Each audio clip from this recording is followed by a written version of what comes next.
दोस्तों नमस्कार। I hope कि आप अपने परिवार के साथ स्वस्थ होंगे और मस्त होंगे। और स्टेनो सक्सेस मंत्रा का ये प्लेटफॉर्म आप सभी शॉर्ट एंड एस्पायरेंट के लिए हर एक संभव प्रयास कर रहा है कि आपकी जितनी भी प्रॉब्लम है, जितने भी डाउट्स हैं, उसका सॉल्यूशन हम इस प्लेटफॉर्म के माध्यम से आपको दे सकें। और एक स्टूडेंट का कमेंट आया था, और कमेंट आप सभी के लिए उसका जवाब बहुत बेनिफिशियल हो सकता है अगर आप कोर्ट में कभी जॉब करने वाले हैं या कर रहे हैं या उसकी तैयारी कर रहे हैं।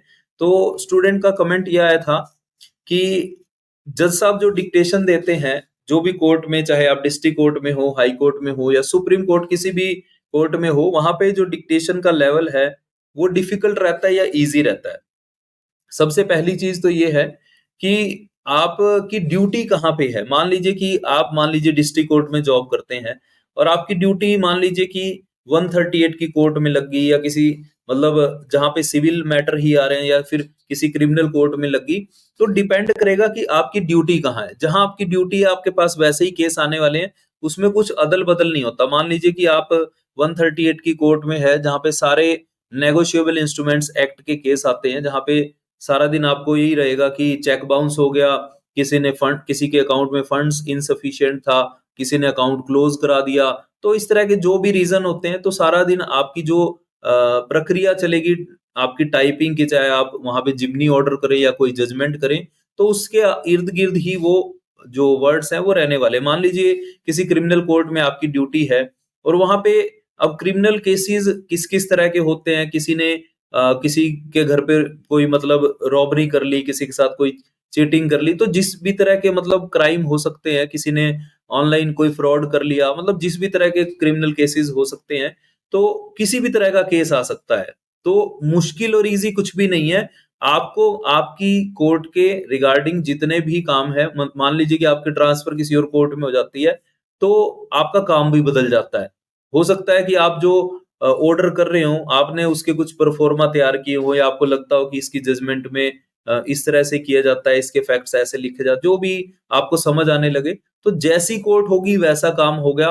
वहां पे टफ या इजी वाला कोई टास्क नहीं है। और दूसरी चीज, हो सकता है कि आपको इंडिपेंडेंट भी खुद से ऑर्डर मतलब करने पड़े आप, क्योंकि जैसा कि आपने लिखा कि वहां पे डिक्टेशन डिफिकल्ट होगी या इजी होगी। डिक्टेशन आपको मिल भी सकती है जब आप थोड़ा सा सीख जाएंगे। हो सकता है उसके बाद आपको डिक्टेशन मिलना भी बंद हो जाए, आप अपने लेवल पे वहां काम कर सके। तो डिफिकल्ट और इजी का कोई टास्क नहीं है। ये रहेगा कि हमेशा आपके पास मतलब कोर्ट में है तो आपको वहां पे लीगल मैटर्स ही लिखने हैं, जैसा हम एग्जाम से पहले करते हैं कि जनरल मैटर भी लिखना पड़ेगा, लीगल की भी तैयारी करो, सब करो, लेकिन वहां जाके आपको सिर्फ लीगल डिक्टेशन ही मतलब वहां पे लेनी है, या आपको खुद से सीख जाएंगे तो आपको वहां टाइप करना है। और दूसरा सवाल था कि अगर जज साहब डिक्टेशन दे और जो जॉब करने वाला व्यक्ति, जैसे हम कोर्ट में काम कर रहे हैं या आप कर रहे हैं, तो अगर वो ना लिख पाए तो क्या होगा। देखिए, एक चीज होती है कि जब कोई भी जज साहब मतलब डिक्टेशन देते हैं, तो हो सकता है कि वो आपको अपने चैम्बर में डिक्टेशन दे रहे हो सकता है वो जब वहां डायस पे बैठे वहां डिक्टेशन दे रहे हो और कोर्ट चल रही हो। तो दोनों तरह की पॉसिबिलिटी हो सकती है। और ना लिख पाए इसकी क्या मतलब रेमेडी होगी, मतलब ऐसा पूछा गया था। तो इसकी कोई रेमेडी नहीं है। आपको अपने काम में मतलब अग्रसर होना ही पड़ेगा। आपको आपकी जो शॉर्ट हैंड की मतलब अपनी स्किल है उसको बरकरार रखना ही होगा। आपको अपनी वोकैबुलरी बढ़ानी ही पड़ेगी, आपको अपना कंसंट्रेशन बढ़ाना ही पड़ेगा। आपको अपनी विल पावर, अपना सेल्फ कॉन्फिडेंस, क्योंकि जहां आप एक ऐसे इंस्टीट्यूशन में, ऑर्गेनाइजेशन में काम कर रहे हैं जहां पे डिसिप्लिन बहुत ज्यादा होता है। अगर डिसिप्लिन इतना होता है तो वहां पे कोई गलती का कोई चांस हमारे से होने का नहीं होना चाहिए। सीखते सीखते जो होती है वो अलग बात है, लेकिन मतलब इन रूटीन की हमसे लिखा ही ना जाए, ऐसा मतलब हम वहां पे कोई इफ बट नहीं है कि आप अगर नहीं लिख पाए तो इसका मतलब फिर हमारी स्किल उतनी स्ट्रांग नहीं है कि अगर हम वहां पे काम नहीं कर पा रहे। और तीसरा सवाल था कि स्पीड कितनी होगी डिक्टेशन बोलते हुए। देखिए, अगर आप किसी भी कोर्ट में काम करने जा रहे हैं, district court, high court, supreme court, आपका एग्जाम चाहे 80 डब्ल्यूपीएम का लिया गया हो, चाहे 100 डब्ल्यूपीएम या फिर जेडब्ल्यू या पीए एसपीए 100 110 का आपका एग्जाम लिया गया हो, लेकिन जब आप वहां काम करते हैं तो वहां पे कोई एग्जाम नहीं चल रहा, वहां पे कोर्ट की कार्रवाई चल रही है। तो वहां पे कोई स्पीड का पैमाना नहीं है। हो सकता है आपको वहां पे 80 की डिक्टेशन मिले, हो सकता है आपको आपने 80 का एग्जाम दिया हो, आपको वहां 100 110 की डिक्टेशन मिले। तो हमें अगर काम आता होगा कोर्ट का, जैसा शुरू में नहीं आता, सबको दिक्कत आती है, लेकिन आप ये देखिएगा कि जब जज साहब डिक्टेशन दे रहे हैं और बहुत ज़्यादा फ्लो में डिक्टेशन दे रहे हैं, इट मीन्स आपको फाइल पढ़ना आना चाहिए, क्योंकि फाइल में से ही तो लिखवाया जा रहा है और कुछ चीज़ें हैं जो जज साहब अपनी मर्ज़ी से लिखवा रहे हैं। तो आपको समझने के लिए उस फाइल को फिर भी पढ़ना पड़ेगा, और फिर भी आपसे कोई वर्ड रह जाए तो आपकी अंडरस्टैंडिंग होनी चाहिए, आपकी मतलब थोड़ा-सा ये कहें कि आप जैसे-जैसे काम करेंगे वैसे-वैसे आप मैच्योर होते जाएँगे, और फिर वहाँ पे स्पीड का कोई मतलब नहीं रह जाता है। और एक और सवाल था कि क्या वहाँ पे हम रिकॉर्डिंग कर सकते हैं? देखिए, कोर्ट में ऐसा एज़ सच कोई प्रावधान नहीं होता कि आप वहाँ डायस पे बैठ के या कहीं चैम्बर में वहाँ फ़ोन रिकॉर्डिंग पे लगा दें और आप डिक्टेशन भी लिख रहे हैं और बाद में ऑडियो में से सुन लें कि कोई वर्ड रह गया।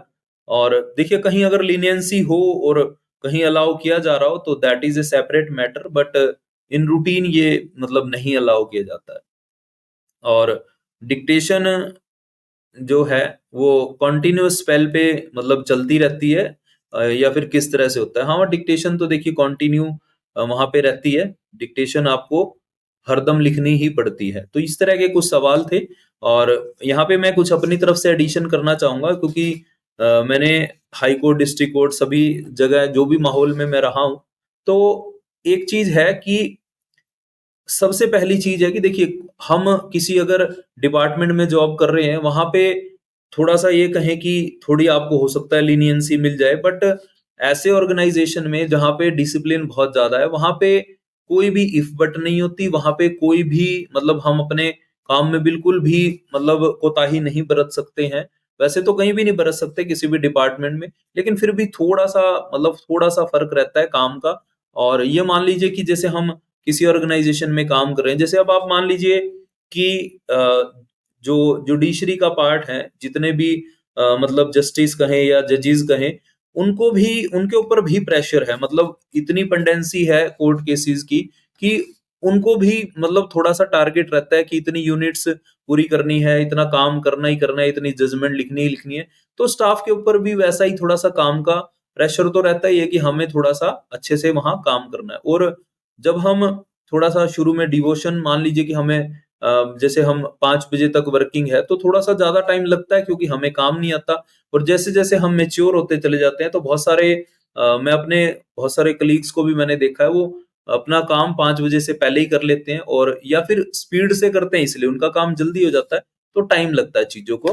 तो आप सीखते रहेंगे, आगे बढ़ते रहेंगे, तो डेफ़िनेटली कोई दिक्कत नहीं है। आप डेली बेसिस पे कुछ नया सीखेंगे, नया आपको व्यावहारिक ज्ञान भी होगा, और आप बहुत सारी चीज़ें इस तरह की सीखेंगे जिससे आपका कॉन्फिडेंस भी बढ़ेगा।